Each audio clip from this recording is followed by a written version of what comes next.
Before, welcome back, Peter. It's a pleasure to be here, Kerry. Likewise. So looking at gold here, it shot up a little bit yesterday, then retraced. It's trading right now just, around $12.29 the ounce. And, it looks like it's getting maybe a little toppy here. What's your take on its latest movements? Well, we were looking back in early September prior to the Fed meeting where they raised rates a quarter point. We thought that the gold market would react similarly to the way it's reacted over the past 4 or 5 Fed rate hikes, which was an initial reaction slightly lower, which we saw just as the Fed announced their quarter point rise in September. We saw gold move down towards the 1180 level. We've been trading this market from a technical perspective for about 4 or 5 months now and been relatively successful. We suggested prior to the Fed announcement that you should buy the dip, looking for a pop in gold, which we got right after the second day after the Fed announcement in September. And then we started looking at technical levels, and what we were looking at was a breakup through 1197 to confirm that we had some momentum in this market, which we got about third week in September.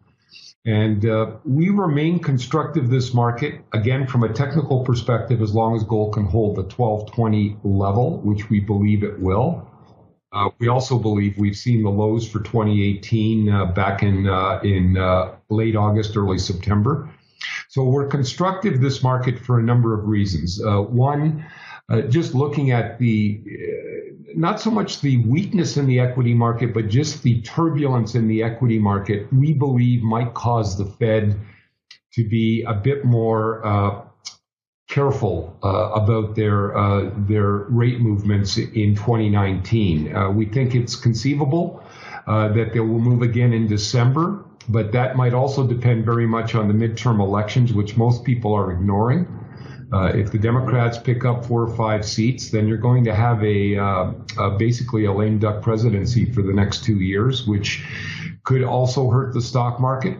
But just the volatility in the stock market, I think, is enough to create an edge for people to have a position in the precious metals market.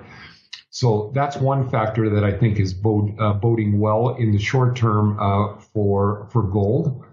The second thing is that there's some serious issues with Italy and their budgets.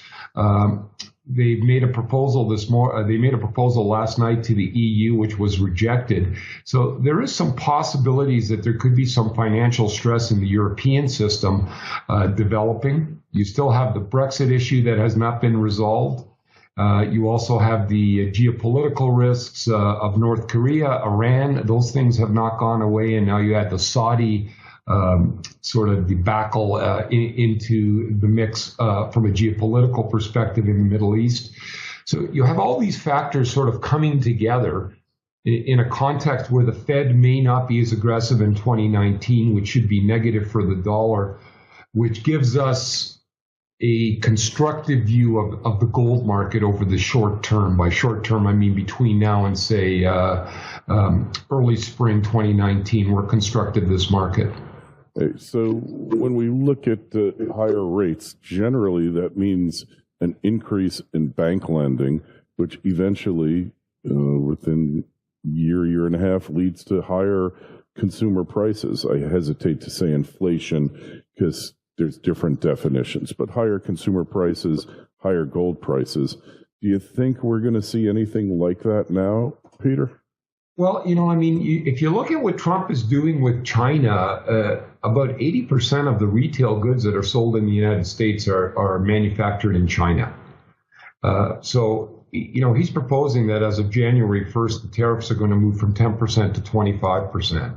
Mm-hmm. That is going to directly impact his base, where these goods are sold and, in the Walmarts of the world. His base is going to be infected with an increase in pricing. You've got energy prices that have also moved higher over the past 3 or 4 months, albeit there's been a bit of a retracement over the past 2 days. So, all of this feeds into higher consumer prices. And that is definitely going to have an impact on the economy. In my opinion, it's going to slow the economy to some extent, which again will create a situation where the Fed takes its foot off the pedal. That should be negative for the dollar because the EU is expected to begin tightening in early 2019. So we could have the Fed easing off on a tightening policy just as the EU is tightening, which should be negative for the dollar, again, then positive for the precious metals. Ah, okay. So interesting. And yeah, the so-called trade war, my gut feel on it, and I've been right on these trade issues, every single one up to now, is there will be a face-saving concurrence, maybe not so much as an agreement, but just an agreement to agree on several important issues and sweep the rest of them under the rug. And because, Asians, it's all about saving face. Mm-hmm. And so something will come about because, already Xi is looking kind of dumb because they put a 25% tariff on soybeans, which is essential for China to feed its growing population because it's used to feed hogs and cows. And then they found out there wasn't enough surplus soybeans in the rest of the world. They had to come back to the U.S. I think there's a lot of other markets like that China's messing around with that will back them into a corner. So they're going to have to settle this sooner rather than later, or it's going to be a major loss of face. And when Asian leaders lose face, they lose power. I agree with you. I'm not suggesting that this is going to get out of hand, that there probably is going to be a resolution. I don't think Trump is going to negotiate, anything on that level unless the Chinese came and capitulated prior to the midterm elections. But again, Trump wants to do a middle class tax cut. He still is working on the immigration policies. Now, all of those things are going to be a moot point if he does not have a majority. So these midterm elections are a lot more important than people are giving them credit for. So that's where my focus is over at least the next 2 or 3 weeks to see how that plays out. Yeah, and my guess is looking into my crystal ball, and I will take credit that I was one of a handful of people who predicted Trump's triumph. I don't think anything's going to change hands, but you don't know because it comes down to a few races that nobody knows the outcome to and that are impossible to poll. But since October is National Lie to Your Pollster Month here in the States, I can pretty much tell you, like, when people say they're 18, 20% undecided, that means they just don't want to tell the pollsters what they're really thinking. And the reason why, well, there's so many reasons, Peter, but I don't want to get off of gold here. But basically, nobody trusts anybody anymore, especially in the political arena. And why my opinion is actually worth something. It's data, and that's what feeds the machine. So I'm not going to share my data with any pollster, and the hell with you all. Or if I do, I'll lie so that you'll have worse than data is bad data, because then you get garbage in, garbage out. But anyway, getting away from that, assuming things continue the way they are, it's still a bullish case for gold, isn't it? Again, I mean, if you're in the camp that believes that this U.S. economy really does have the legs, and the Fed normalizing interest rates is consistent with a stronger economy, if you believe that, then gold should be part of your portfolio, but then strictly from a perspective of as a hedge against the balance of your portfolio. But you have to look at the other side of the coin. As the Fed raises interest rates, I mean, just this year there's been $800 billion added to the budget deficit. Mm-hmm. They expect in the first 2 years of Trump's administration, when it's complete, it'll be almost $2 trillion added to the budget deficit. Now, in the past 8 years, that's been all okay. Well, it's not okay to increase your budget deficit by $2 trillion a year. But the issue was that the interest on that budget deficit was at zero rates. Now we're starting to look at rates, on the 10-year at, 3.25 points. So as this debt matures, the carry cost on this debt is going to increase incrementally, which will also increase the debt. You have a consumer debt increasing. You have the housing market starting to take it on the nose.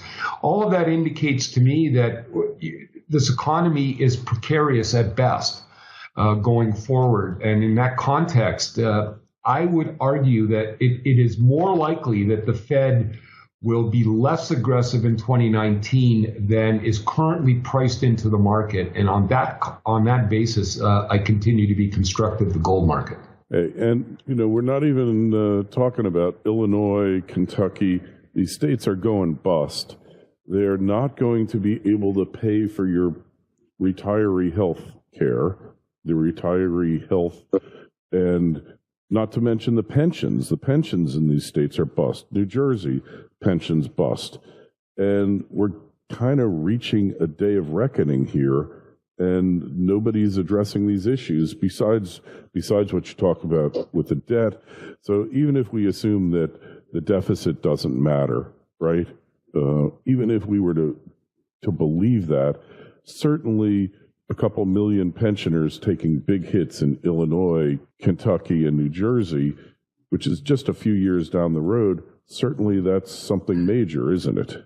I think it is. I do believe that a day of reckoning is coming. And the question is, whether they just continue to print and, push the ball down the road a little further, until the baby boomers sort of get retired and, get themselves all set up. But the generation behind the baby boomers, not something I'd be looking forward to if I were in my, 20s, 30s, and 40s right now looking forward.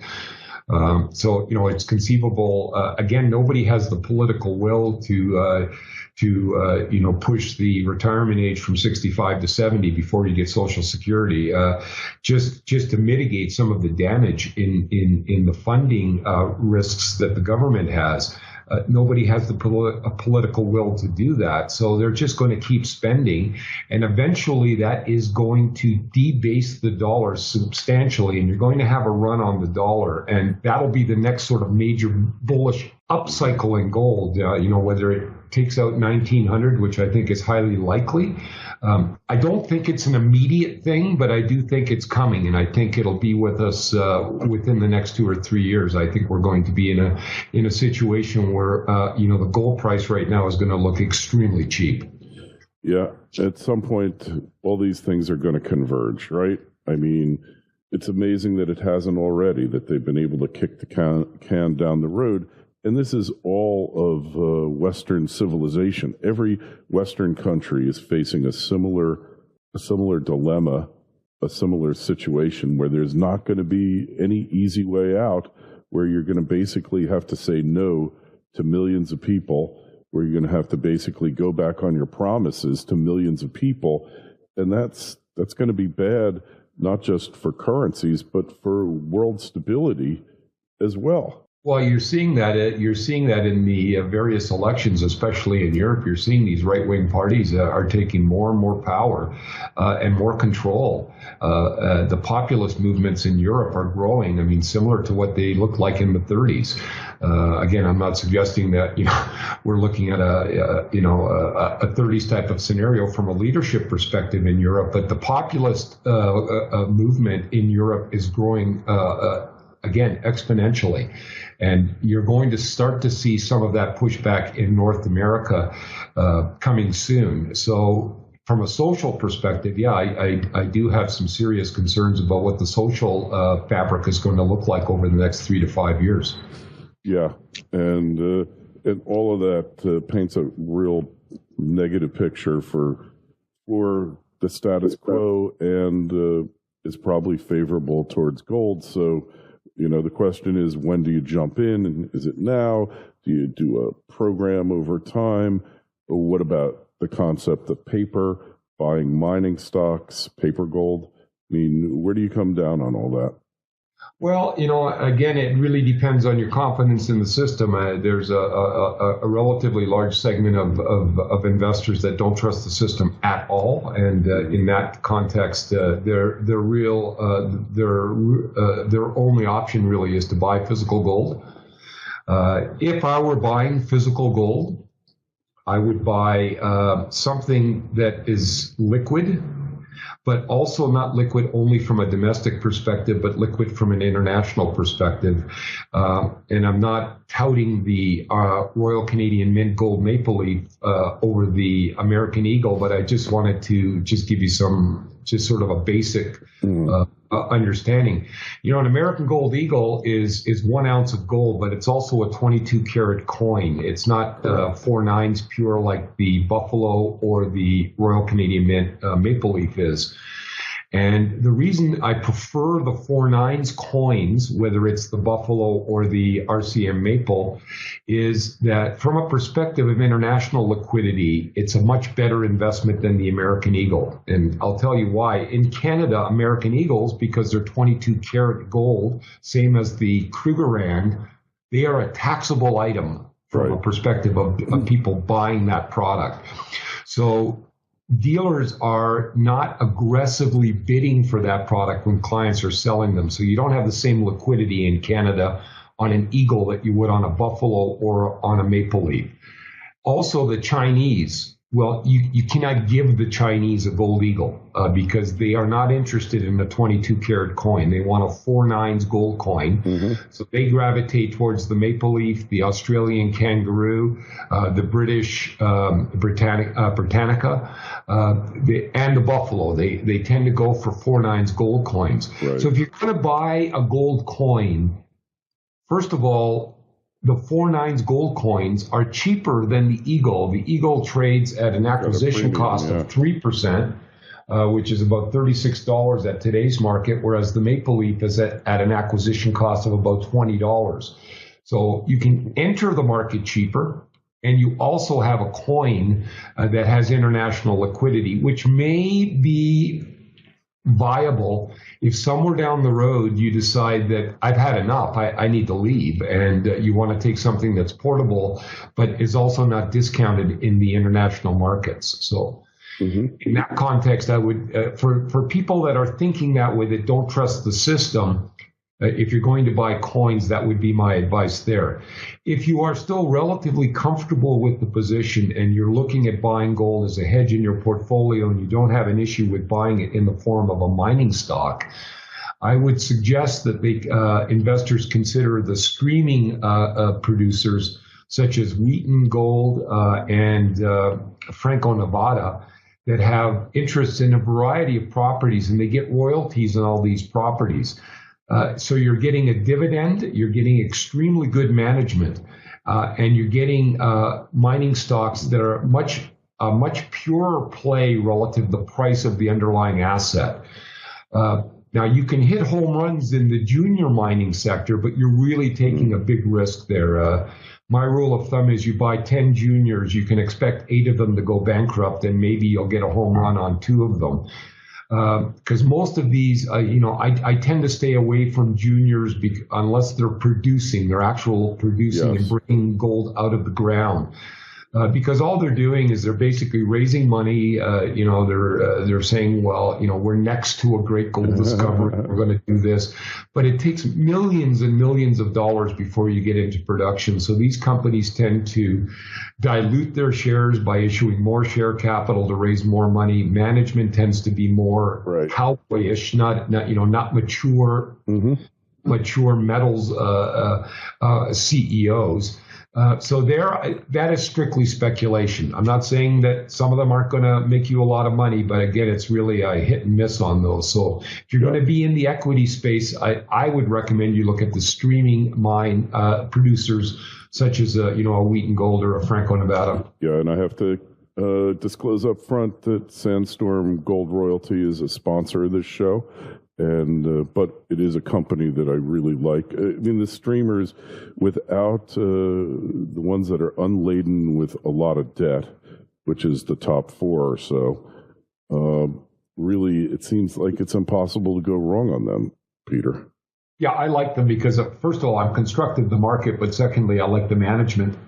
And I like the fact that I'm getting a dividend from these players, as opposed to, again, doing a junior. You can take a shot, and if you get lucky, you can triple, quadruple your money. But really, I like my odds better at a casino.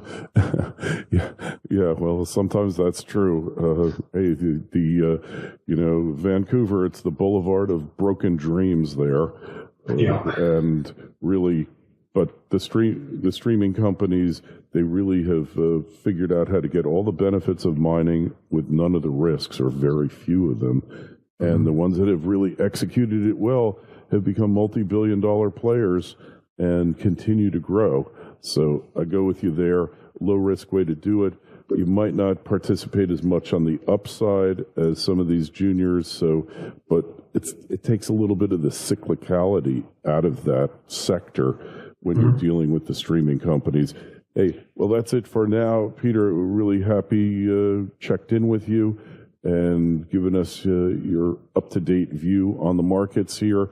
Hey, we didn't even talk about the stock market and how extended that rally is. I mean, the rally's, it's 10 years now, Peter. I mean, how much longer can a bull market in stocks go on? I guess we're going to find out. Again, now on the equity side, I mean, now you've got to strictly look at fundamentals. I mean, before it was just free money. I mean, at zero interest. Yeah. Companies were borrowing at zero, and they were buying stock back with the money. I mean, it was a free ride. And, now we're back to fundamentals and earnings, and you can see how the stock market is rewarding and punishing companies. You miss your earnings projection, and you get hammered. Yeah, and if you come in above, then you're going to do well. And now we're getting into a more fundamentally driven stock market where value is something that's more important than just a free ride on zero money. So it's going to become much more difficult to get your 15-20% returns in the stock market, because now you're going to have to do your homework and really analyze companies that have positive cash flow and that are meeting their expectations on their earnings side, and not just having their stock increase because they're doing buybacks, at zero cost. So that was all just kind of fluff. And, the market's done extremely well, but, now we're in the reality of, show me the money before I buy your stock. So it's going to become a little bit more difficult to make the kind of returns that this market has seen over the past 7 or 8 years. Yeah. And you have to look at everything has been priced in for perfection. That's what we were saying when Trump was elected and the market started galloping ahead. Everything, it's kind of like his election. He only had one way to win it, and he managed to win it. And then with the economy, it's the same thing. Tax cuts, decrease of regulation, and better market conditions. Tariffs definitely help those domestic producers increase their profits at the expense of the general public. But I don't want to get into a trade discussion with you now, because not really relevant, but just something to keep in mind. So, yes, it's become a stock picker's market, I think. I think you're correct there. And not that many people can do it that well. Otherwise, we'd all be millionaires, let's face it. So, anyways,